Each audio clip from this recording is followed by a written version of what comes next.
30여 년 전 국민학생이었던 저는 친구들과 여행을 가기로 마음을 먹었습니다. 그리고 친구들과 함께 야심차게 여행 계획을 세웠습니다. 그 여행 장소는 바로 여의도 광장이었습니다.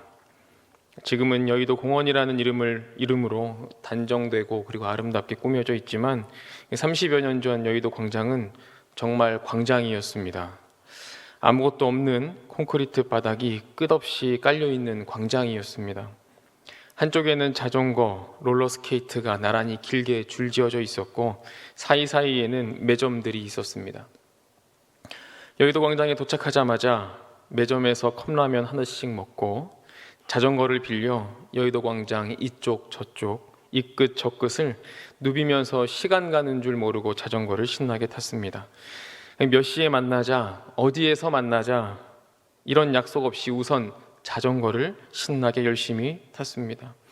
남자아이들이 그 넓은 곳에서 자전거를 타기 시작했으니 얼마나 정신없이 이곳저곳을 누비면서 자전거를 탔겠습니까? 결국 뿔뿔이 흩어졌습니다. 이 자전거를 반납해야 하는 곳에 기다려보았지만 친구들은 오지 않았습니다. 그 넓은 광장에서 혼자라는 불안함과 그 두려움, 그 마음들이 엄습할 때에 울컥하고 저도 모르게 눈물이 나기 시작했습니다. 정신을 차리고 이 버스에서 내렸던 장소를 찾아 나름 생각해서 반대편 정류장에 버스를 기다렸습니다. 그런데 버스가 오지 않습니다. 그래도 집에는 전화는 해야겠다라는 생각이 들었습니다. 다행히 동전이 2-3개 정도는 있었습니다. 분명 동전이 많이 있었는데 자전거를 너무 신나게 타다 보니 동전들이 다 어디 갔는지 없어졌습니다. 집에 전화를 했습니다. 부모님의 목소리를 듣는 순간 울음이 또 터졌습니다. 왜 그래? 무슨 일이야? 대답하지 못했습니다. 계속 울고만 있었습니다. 한참은 울고 이제 상황을 설명하려고 말하려고 하는 순간 마지막 동전이 떨어지는 전화는 끊어져 버렸습니다. 그 순간 저는 하늘이 무너지는 것 같았습니다. 기억을 더듬었습니다. 생각해보니 영등포역을 지나왔습니다. 이 영등포역은 저에게는 익숙한 곳이었기에 우선 영등포역으로 가기로 마음을 먹었습니다. 이 기억을 더듬어 색강, 서울교를 건너기로 하였습니다. 그런데 다시 좌절의 순간이 다가왔습니다. 영등포 로터리가 앞에 등장했습니다. 길이 너무 많았고 어디로 가야 할지 저는 알지 못했습니다. 다행히 고가를 넘었다라는 기억이 있었기 때문에 고가 밑을 걸어서 영등포역에 도착하였습니다. 혹시 30여 년 전 영등포역 앞에서 울고 있는 동글동글한 남자아이를 보신 적 있으십니까? 접니다. 버스를 타고 우여곡절 끝에 집에 도착했습니다. 집에서는 난리가 났습니다. 아들이 길을 잃었고 전화는 끊어졌고 아이는 울고 있고 유괴가 된 것은 아닌지 도대체 무슨 일인지 부모님께 그날 정말 많이 혼났습니다. 이분 뒀다 뭐하냐? 어른들한테 물어봐야지. 왜 안 물어봤냐? 저라고 어른들에게 안 물어보고 싶었겠습니까? 물어보려 애쓰지 않았겠습니까? 여호수아와 이스라엘 공동체는 치열한 삶을 살아냈습니다.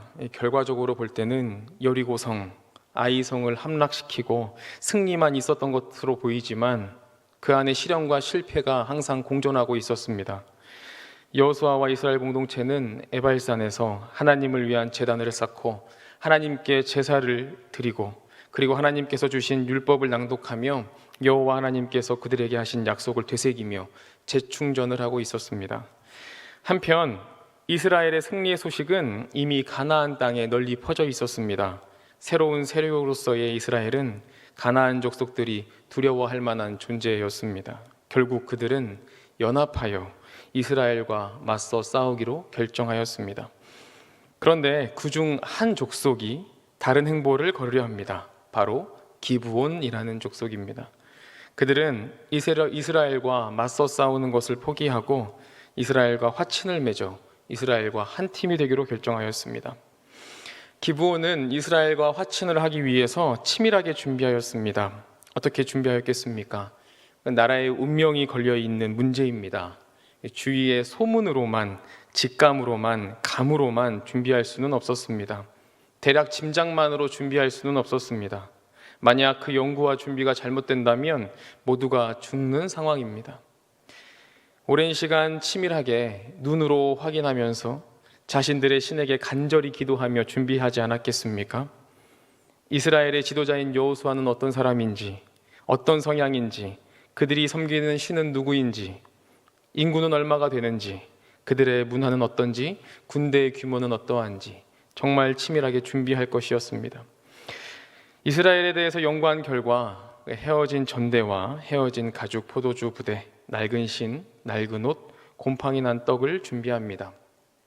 머다먼 곳에서 온 사신으로 변장하여 이스라엘과 조약을 맺겠다는 계획이었습니다. 사실 기브온과 여호수아가 있는 이스라엘과는 그렇게 먼 곳은 아니었습니다. 그냥 가면 되는 것인데 왜 멀리서 온 것처럼 변장해야만 했겠습니까? 기브온은 이스라엘의 모든 것을 연구했기 때문에 그렇습니다. 특히 이스라엘의 율법인 신명기 20장에 기록되어져 있는 내게서 멀리 떨어져 있는 민족에게는 탈취하거나 생명을 죽이거나 황폐하게 만들지 말아라. 이 말씀을 알고 있었기에 그들은 그렇게 계획하고 준비하고 있었습니다. 그들이 이스라엘 공동체와 지도자 여호수아에게 말합니다. 우리는 먼 나라에서 왔습니다. 우리와 조약을 맺읍시다. 기브온의 작전은 적절했습니다. 그리고 쐐기를 박는 말을 합니다. 그들이 말하기를 우리는 당신들의 종들입니다. 이 순간 이스라엘과 여호수아는 마음의 문이 열리고 말았습니다. 어쩌면 이 사건이 이스라엘에게 있어 좋은 일처럼 보일지도 모르겠습니다. 기브온도 강한 나라이니 저자세로 이스라엘에게 와서 조약을 맺자고 하는데 앞으로의 전쟁이 얼마나 쉽게 풀리겠습니까? 이해관계를 따져보면 이스라엘에게 손해보는 것은 없는 일이었습니다. 그런데 그들은 하나님을 잃어버렸습니다. 그리고 여호수아와 이스라엘은 분별력을 잃어버렸습니다. 영적인 민감성이 교만과 자만에 가려졌습니다. 기브온의 달콤한 말에 그들의 마음은 흔들리고 말았습니다. 분별력은 이미 잃은 그들은 기브온에게 속을 수밖에 없었습니다. 오늘 본문 14절은 이렇게 기록합니다. 무리가 그들의 양식을 취하고는 어떻게 할지 여호와께 묻지 아니하고.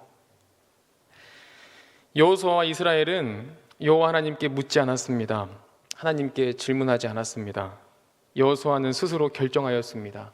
하나님의 결정권을 빼앗아 버렸습니다.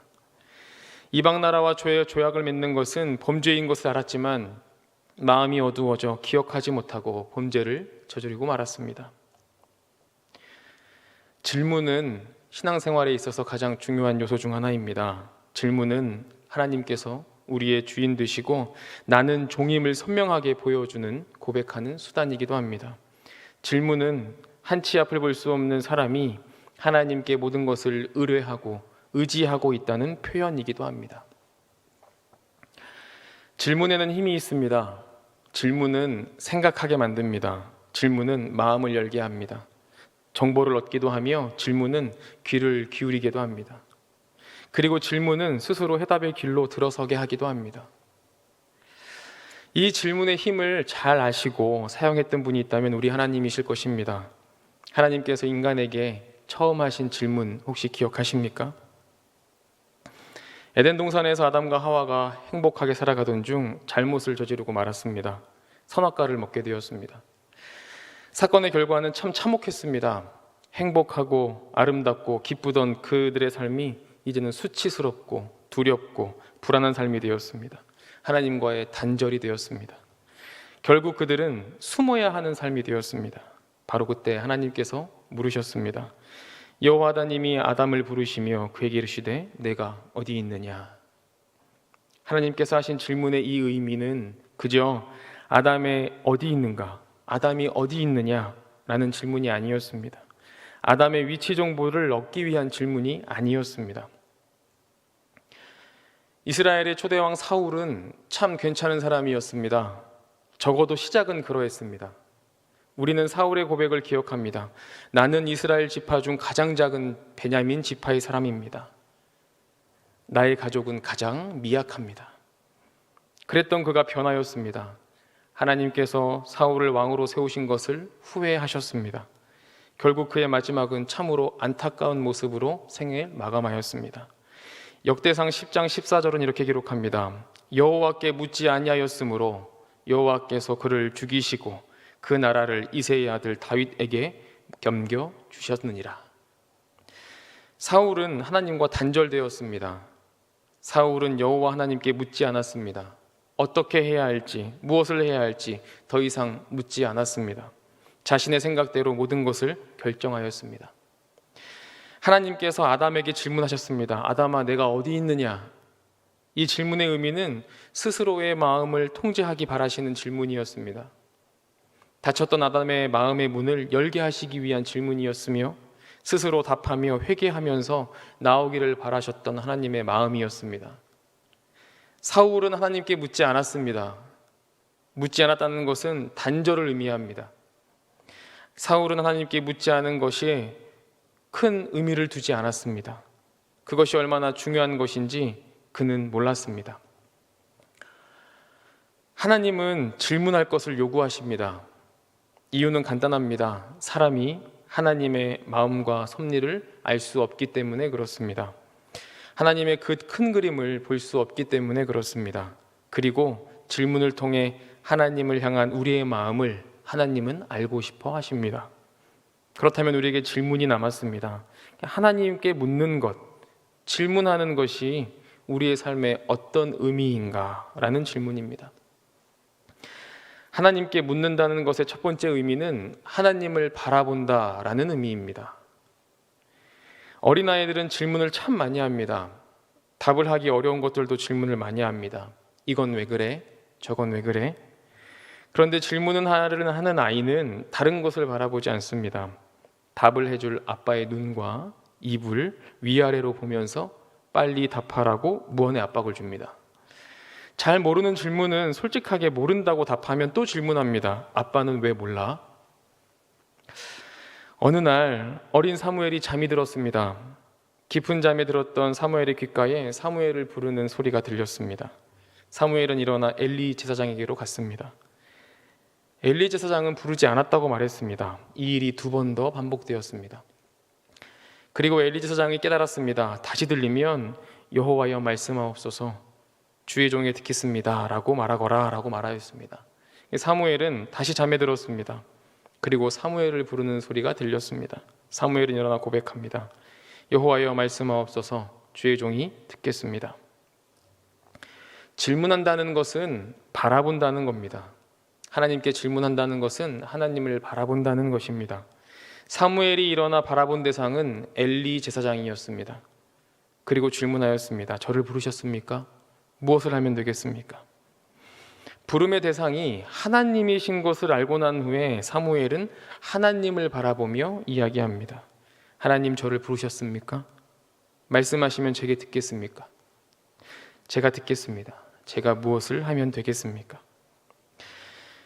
전쟁의 위기 속에 항상 있었던 다윗은 고백합니다. 내가 여호와께 바라는 한 가지 일을, 그것을 구하리니 곧 내가 내 평생에 여호와 집에 살면서 여호와의 아름다움을 바라보며 그의 성전에 사모하는 그것이라. 나의 상황과 처지, 삶의 자리를 바라보기 전에 하나님을 바라보며 여호와의 아름다움을 바라보며 하나님께서 하실 응답을 기대하며 하나님께 물으며 기도하는 우리가 되기를 바라겠습니다. 하나님께 묻는다는 것 2번째 의미는 하나님을 인정한다는 뜻입니다. 무엇인가 궁금하면 그 분야의 전문가에게 질문하는 것이 당연합니다. 법에 대한 의문이 있다면 법조인에게, 의료에 대한 질문이 있다면 의사에게, 교육에 관한 질문이 있으면 교육가에게 질문하는 것이 옳습니다. 우리의 인생, 삶의 문제의 질문은 누구에게 하는 것이 맞겠습니까? 바로 하나님입니다. 그것은 피조물인 내가 하나님을 인정하는 가장 정확한, 확실한 방법입니다. 나를 만드시고 나를 가장 잘 아시며 나의 길을 계획하시고 인도하시는 하나님께 묻는다는 것은 당연한 일입니다. 앞서 말씀드렸던 사울 왕은 여호와 하나님께 묻지 않았습니다. 그것은 하나님과 단절을 의미함과 동시에 하나님을 인정하지 않는다는 이야기입니다. 그 결과 하나님께서 사울을 보시고 후회하셨습니다. 잠언 기자는 말하였습니다. 너는 범사의 그를 인정하라. 그리하면 내 길을 지도하시리라. 하나님을 인정한다는 것은 온 마음이 하나님께로 향해 있다는 이야기입니다. 하나님을 인정한다는 것은 오직 여호와 하나님만 신뢰하겠다는 의미입니다. 하나님을 인정한다는 것은 나의 능력과 지혜와 경험과 영향력을 배제하겠다는 이야기입니다. 오늘 하나님을 인정하며 기도하시기를 바랍니다. 하나님은 우리의 왕이십니다. 우리의 주인이십니다. 찬양받기 합당하십니다. 우리를 인도하시는 분입니다. 모든 상황보다 더 큰 분 바로 하나님이십니다. 이와 같이 하나님을 인정하며 기도하는 오늘의 밤 되시기를 바라겠습니다. 하나님께 묻는다는 것 의미 마지막 세 번째는 나에게 능력이 없다는 의미입니다. 구약 성경의 에스겔 선지자는 자신을 인자라고 소개합니다. 원어로는 벤 아담. 뜻은 흙으로 만든 존재, 흙으로 만든 사람, 흙덩이라는 의미입니다. 우리는 시간이 지날수록 연륜이 더해갈수록 자신이 능력이 많다는 오해를 합니다. 하나님의 능력이 아닌 자신의 능력으로 충분하다라고 오해하기도 합니다. 우리는 남유다의 왕 여호사밧의 기도를 기억해야 할 필요가 있습니다. 역대하 20장 12절입니다. 우리 하나님이여 그들을 징벌하지 아니하시나이까 우리를 치러 오는 이 무리를 우리가 대적할 능력이 없고 어떻게 할 줄도 알지 못하옵고 오직 주만 바라보나이다 하고, 하나님께 질문한다는 것은 하나님 저 능력이 없습니다 라는 마음에 내포되어 있는 질문입니다. 반대로 질문하지 않는다는 것은 하나님 제가 알아서 제 능력으로 해보겠습니다 라는 의미입니다. 학창시절을 되새겨보면 자신이 모르는 것을 알고 선생님께 질문을 하고 자주 질문하는 학생은 공부를 잘하는 학생들이었습니다. 그러나 자신의 무엇을 모르는지 모르고 알고자 하지 않는 학생은 질문하지 않습니다. 그냥 그리고 넘어갑니다. 이 결과는 좋지 않습니다. 우리의 신앙생활도 그렇습니다. 나의 능력 없음을 알고 하나님께 계속 끊임없이 묻는 사람은 신앙의, 믿음의 진심인 사람입니다. 여러분, 신앙과 믿음의 진심이십니까? 정말 하나님의 뜻대로 살아가기를 원하십니까? 그렇다면 겸손하게 질문하시기를 바라겠습니다. 말씀을 정리하겠습니다. 여의도 광장을 출발해서 겨우겨우 버스 타고 집에 도착한 저는 이분 뒀다 뭐하냐? 어른들한테 물어봐야지. 왜 안 물어봤냐? 야단을 맞았습니다. 저라고 어른들에게 안 물어보고 싶었겠습니까? 물으려고 애쓰지 않았겠습니까? 사실 무서웠습니다. 두려웠고요. 창피했습니다. 그리고 부끄러워서 물어보지 못했습니다. 그리고 혼자 해보겠다는 고집도 있었습니다.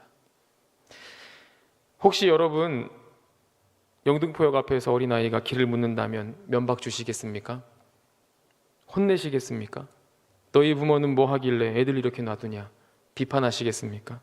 아닙니다. 친절하게 알려줍니다. 그리고 그곳까지 함께 가줄 수도 있습니다. 근데 무서워서, 두려워서, 창피해서, 부끄러워서 묻지 못한다면 여전히 헤매야만 합니다. 어디로 가야 할지 몰라 방황해야만 합니다. 우리 기도는 어쩌면 잃어버린 길을 찾지 못하고 질문조차 하지 못하는 고집 가득한 어린아이와 같은 기도일지도 모르겠습니다. 아니면 두려운 마음이 가득한 기도인지도 모르겠습니다.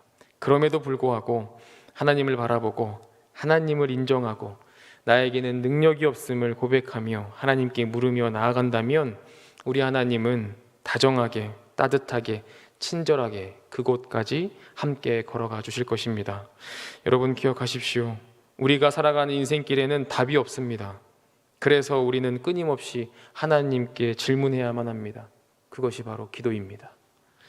여러분 하나님을 바라보며 하나님을 인정하며 하나님께 능력 없음을 고백하며 하나님 앞에 겸손히 물으며 기도하며 나아가는 오늘 이 밤 되시기를 간절히 바라겠습니다.